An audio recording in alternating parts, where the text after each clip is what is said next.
Hi guys, welcome back my our channel. সবাই কেমন আছো? আশা করি সবাই ভালো আছো, আর আমিও অনেক অনেক ভালো আছি। তাই তো আমার ছোটো ছোটো স্বপ্ন, ছোটো ছোটো আশা, আর সাথে তোমাদের ভালোবাসা নিয়ে চলে এসেছে একটা নতুন ব্লগে। তো বন্ধুরা, তোমরা দেখতেই পাচ্ছ সবার প্রথমে মাম্মাম কি করছে, মাম্মামের আর কি কাজ আছে বলো দুষ্টুমি ছাড়া। যাই হোক বন্ধুরা, মাম্মামের জন্য কিন্তু ওর পাপা নিয়ে চলে এসছে কি বলো তো, সব আটার জিনিস। কারণ ওর তো তোমরা জানোই যে ওর শরীরটা বেশি ভালো নেই, ওকে বাইরের খাবার খেতে মানা করেছে, আর বেশি খাবার খাওয়াতে বলেছে আটার।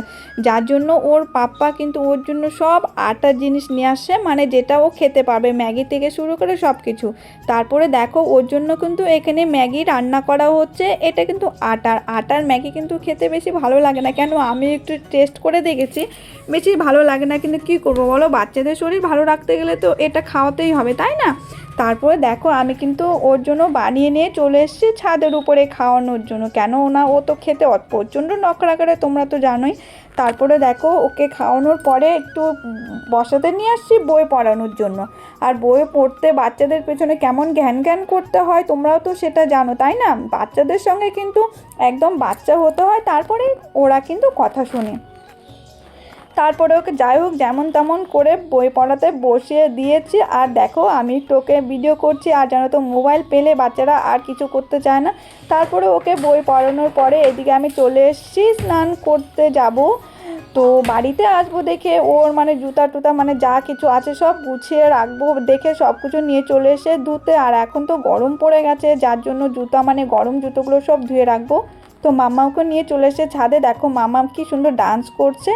তো তারপরে আমি একটু উজালা গোলাচ্ছি, আর তোমরা তো জানোই সাদা জিনিসে উজালা দিলে ড্রেসটা সুন্দর লাগে। তো মাম্মাম কিন্তু নাচছে আর আমি কাপড় কাচ্ছি, আর জানো তো এই মাম্মার সঙ্গে কথা বলছি আর এই কাপড় কাচ্ছি, তো আমার সময়টা কেটে যাচ্ছে খুব সুন্দর। তারপরে দেখো মাম্মামের জুতোগুলোও ধুয়ে দিয়েছি। তারপরে চলে এসেছি নিচে স্নান করে, এসে দেখি ঠাম্মা রুটি খাচ্ছে। তো ঠাম্মা খাচ্ছিল গুড় দিয়ে রুটি। তো রুটিটা বানানোর কথা ছিল আমারই, তো আমার একটু লেট হয়ে গেছে, যার জন্য ঠাম্মায় নিজেই বানিয়ে নিয়েছে। তো ঠাম্মা ওদিকে এগুলো খাচ্ছিলো। আর জানো তো তোমার দাদা আগের দিন দেখো আমার জন্য এই জুতোগুলো নিয়ে এসছে, তো আমাকে বলেছিল বাজারে যেতে, তো আমি যাইনি, তো ওই নিয়ে এসছে। তোমরা অবশ্যই কমেন্টে জানিও, ঠিক আছে, এই জুতোগুলো কেমন হয়েছে। তারপরে এদিকে দেখো মাম্মাকে স্নান টান করে রেডি করে নিয়ে চলে এসেছি। তো ও গণেশ ভাইকে ও ড্রেস পরাচ্ছে, আর এদিকে মাম্মামকে খাওয়াই ডালিয়া, তোমরা তো জানোই। তো তাও মাম্মামকে ডালিয়া বসিয়ে দিয়ে মাম্মামকে বললাম বাবা তুমি একটু খেয়ে নাও গুঁড়া রুটি, তো ওর জন্য নিয়ে আসছি, কিন্তু ও খেলো না, জোর করলাম তবু খেলো না। তারপরে কি বলবো, বাচ্চা মানুষ না করলেও তো আর খাওয়ানো যায় না, তাই না? তারপরে ওকে দেখো তবু ডাল আর একটু রুটি দিয়ে খেতে বসিয়ে দিয়েছি। ও আবার মাঝে মধ্যে ডাল আর রুটি খেতে ভালোবাসে, তো একা খাবে তাই ও একাই খাচ্ছিল।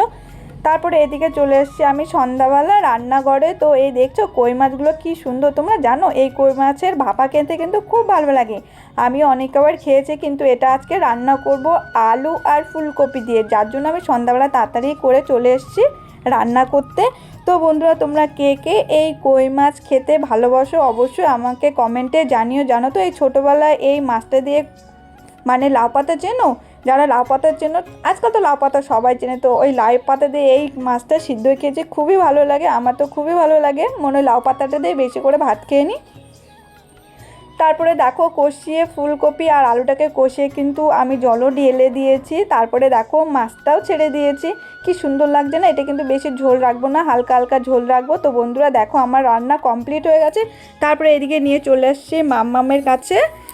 তো বন্ধুরা এখানে মাম্মামের সঙ্গে জানো তো এইভাবেই মাম্মামের সঙ্গে সারাদিন কথা বলে গল্প করে আমার সময় কেটে যায়। তো বন্ধুরা ভিডিওটি ভালো লাগলে অবশ্যই কিন্তু লাইক কমেন্ট শেয়ার করো। Tata bye.